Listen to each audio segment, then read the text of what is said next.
Are you ready to be at the forefront of family building and reproductive health? Join us for ASRM 2024 in Denver, Colorado, October 19th through the 23rd. This year's event features expanded meeting spaces, more seating, and a new global health track as part of a comprehensive program that goes beyond infertility to cover all aspects of reproductive health. We welcome members, trainees, and colleagues from every corner of the globe. Join us for an unforgettable experience at the ASRM 2024 Scientific Congress and Expo. For more information and to register, visit asrmcongress.org. Policy matters. Policy matters. Policy matters. Policy matters. From the ASRM headquarters in Washington, D.C., this is Policy Matters. I'm Jeffrey Hayes, and guiding us in a discussion of ballot measures today is Jessie Loesch and Anna Hovey. Jessie, I turn it over to you. Thanks, Jeff. Thanks for having Anna and me on to talk about something that is actually exciting and maybe a little bit less scary and defensive than some of the things we usually talk about with you. So this is great. Anna, you and I have been talking about ballot measures a lot. And I actually brought this up on a meeting this morning that it is now 2:15 p.m. Eastern Standard Time on August 21st. And yesterday, there were two changes to what could potentially be on the ballot. So this is really like a dynamic, ongoing situation, which is both exciting and I think anxiety provoking to those of us who are trying to make some plans. So I will just sort of give an overview, and then you could maybe give us some of the details about how we in the Office of Public Affairs are engaging, and also these really exciting opportunities that we're going to have for our members to engage as well. So as we've seen in the last two election cycles, reproductive rights and specifically IVF and fertility are on the ballot. So really quickly, or sort of an overview, a lot of what we do in the policy shop is legislation, which is, introduced and passed by elected officials. Ballot measures are really citizen-led, which I think most of us find really exciting. So 2 years ago, Kansas, which at the time had an abortion ban, went through the process of putting a ballot measure or a ballot amendment on their November ballot. And what that did was it enshrined the right to abortion in their state constitution. Last session, and a lot of our members took action on this as well. We saw it in Ohio, and the Ohio ballot measure enshrined the right to reproductive rights, and that included abortion, contraception, and fertility in their ballot. And again, the citizens of the state have to go through a process not only of writing these measures, but gathering enough signatures to even be able to submit them for consideration. And that bar is pretty high. So, for example, and I think what is interesting about that is everybody always knows that they have to collect more signatures than are even expected, because some of those signatures, for whatever reason, even illegibility, are bound to be thrown away. So, for example, in Nevada, which we're going to talk about in a second, the campaign collected 102,362 signatures. They submit those to the Secretary of States in their respective states. The Secretary of State comes back and either affirms the ballot measure or does not. Potentially, then it could go through a series of legal hurdles and challenges. And then between the time it is sort of affirmed to be on the ballot at November 5th, all of this work gets done to educate the members of the state on what the question will read on the ballot, why that's important, and why they should vote. So as of yesterday, 8 states have introduced ballot measures or have confirmed ballot measures to either expand or protect abortion and reproductive health access if they pass in November. Again, as of yesterday, one of those states is Arizona, and that is being challenged again based on the language in the ballot measure. We could talk about that in a bit. Colorado, Florida, Maryland, Montana, Nevada, New York, and South Dakota. This is an interesting swath of states because some of these states actually allow they have protections in place already So, for example, Florida, Maryland, Nevada, and Montana currently do. Nope, ignore Florida because things have changed. Wow. Jeff, I wish I could say fix this in post. Everyone who's listening, just But pretend. everybody, it's changing constantly. That's the thing, Yeah. Florida, for better or for worse, Florida at the moment has very restricted abortion access, but it is surrounded by states with total bans. Maryland, Nevada, and Montana, and New York as well, allow for abortion, allow for IVF, allow for contraception. But again, the states surrounding them do not. And so they are known as sanctuary states for those folks living around them that have restrictions or bans. South Dakota currently has a total abortion ban with criminal provisions. So we have seen, as we've seen in other states, sort of this really devastating exodus of healthcare providers, who feel like they can no longer really safely provide reproductive care for their patients. So there are some places that are known as healthcare deserts, reproductive healthcare deserts in specific, and South Dakota is one of those. So Florida, the basis for my little slip up there, Florida has a 6-week abortion ban. The same week that 6-week abortion ban was enacted was the same week that their Supreme Court allowed this measure to go on the ballot. And so since then, really, so many community members in so many languages have been making it a point to speak to their neighbors and speak to their communities about the pressing need to vote for Prop 4, is the measure that's known in Florida to sort of restore access and also ensure protections for providers.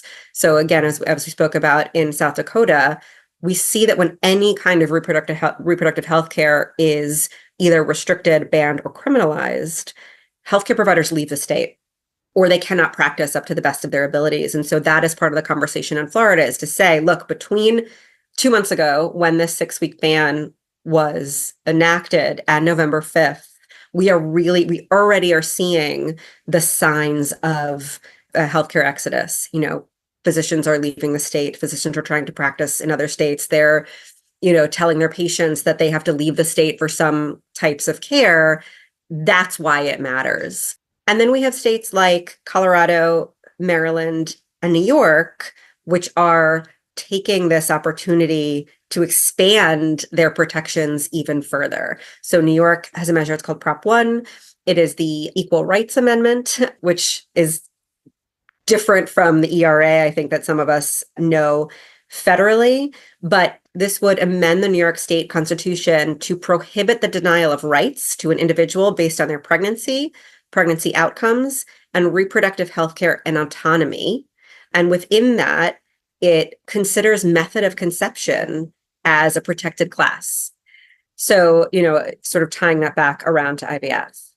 So, Anna, we have been going back and forth 1,000 times. As you very helpfully sent me in these notes, we still have, there are a handful of other states that are still sort of up in the air. So Arkansas, as their Secretary of State, declined to put this on the ballot. That is being litigated. There are 3 potential ballot measures in Missouri. There are 2 in Nebraska. There is 1 in Pennsylvania, and 1 is in Oklahoma. Who knows how out of date this podcast will be in an hour, but what have you and I and our office been working on in regards to these ballot measures? So let me do a full self-intro because I don't think I've formally appeared on the podcast before. I'm Anna. I am the Advocacy Engagement Specialist in the Office of Public Affairs. And so our office has been doing a couple different things to try to get these protective measures passed. One is that we're going to be running targeted radio ads in English and Spanish in some states as well, in affected states closer to election time. So we've done the same thing in past legislative sessions. And I believe we saw kind of repeated success with this form of advocacy. So we're going to be doing it again. Something else we're doing is we are offering postcard writing at our booth at the ASRM Congress and Expo in October. This allows member advocates to kind of appeal to undecided voters in states where reproductive care is on the ballot. This is also something that we've done in past years. Find it to be a really strong form of advocacy because it's especially important for people to hear from people who work in the healthcare field and not just from politicians, so people that it directly impacts. Another thing we are working on right now is we're publishing a voter scorecard highlighting where Senate and House candidates and incumbents stand on IVF and reproductive rights and how they voted on relevant legislation in the past. This is just to make sure that our members and advocates can be as informed as possible when they cast their ballots. And did I miss anything, Jesse? I think that's summarizes the current efforts. Yeah. So I think, I know this is not specific to ballot measures, but do you want to give a little plug to Vote ER as well? Oh, yes. Yeah. We have been working with a grassroots organization nonpartisan grassroots organization called Vote ER. Basically, their mission is to get healthcare, people who work in the healthcare field, as involved in civic engagement, as civically engaged as possible. They have found that civic engagement in the form of registering to vote and appearing at the polls is lower in people in the healthcare field. So with them, we're just trying to change that. So they have a really great resource, which is a badge, a QR with a QR code on it that you can either wear around your neck when you see patients or with your peers in your community, whatever you want. You can clip it to your existing badge, and anyone who you're speaking with can easily scan the QR code. It can allow them to either register to vote, basically just on the spot. It shows them polling locations. They can get any kind of information they need on where they can vote and who the candidates are in their region. And it can also allow them to order a absentee ballot. So that's also another really useful. And I think that's on our website, right? That it is, yes. Great. Yeah. So we have several blog posts about our partnership with Vote ER and also our Instagram, which is ASRM_org, I believe. I always forget the underscore. Yeah. ASRM_org. We have a post from a couple weeks ago where you can see there's also a URL. So there's the scannable QR code and the URL, whatever you want to use is fine. And we will also have some Vote ER resources at the meeting. And I think registering at the meeting might be too late, but there's a lot of good resources regardless. Good information, because it is ahead of voting time. It's just maybe past registering time. Yeah. So I think at our meeting, if and when you're there, please stop by our policy booth. As Anna said, we will have these postcards and what has been shown to be most effective when there is a campaign measure or any kind of a ballot is what they say 3 touches, right? So if somebody if we're speaking to Jeff and Anna reaches out and emails Jeff and says, Jeff, have you heard about Prop 4? And then Jeff gets a postcard from, his reproductive health provider, colleague, even out of state. And then Jeff sees a poster for this. The odds that Jeff is going to show up to the ballot and know what to do with this ballot measure increase something like 75-fold. So these postcards are super short, super easy, and incredibly effective. Also, we will give you a sperm pen, which is very exciting. And I believe stickers. So just, come and help us get the word out about these ballot measures and make a really giant difference. I don't even get stickers. Well, Jeff, you will if you come to the Office of Public Affairs booth and write a postcard, but you have to write the postcard. I do have to write the postcard. Yeah. Yes, absolutely. How can people get in touch with you if they have questions? Fabulous. You can email me at jlosch@asrm.org. Yep. And Anna? Reach me at AHOV like Victor, EY @asrm.org. Or if you don't want to reach out to either of us directly, you can do public affairs @asrm.org. Yeah. Or if you absolutely get lost, asrm@asrm.org, and we will find a way to get it where it needs to go. Thank you both so much for bringing us up to date on these things today. As always, folks, please subscribe, rate, download the show through Apple, Podbean, Google, wherever your podcasting needs are. And until next time, this is Policy Matters, and I'm Jeffrey Hayes. The information and opinions expressed in this podcast do not necessarily reflect those of ASRM and its affiliates. These are provided as a source of general information and are not a substitute for consultation with a physician.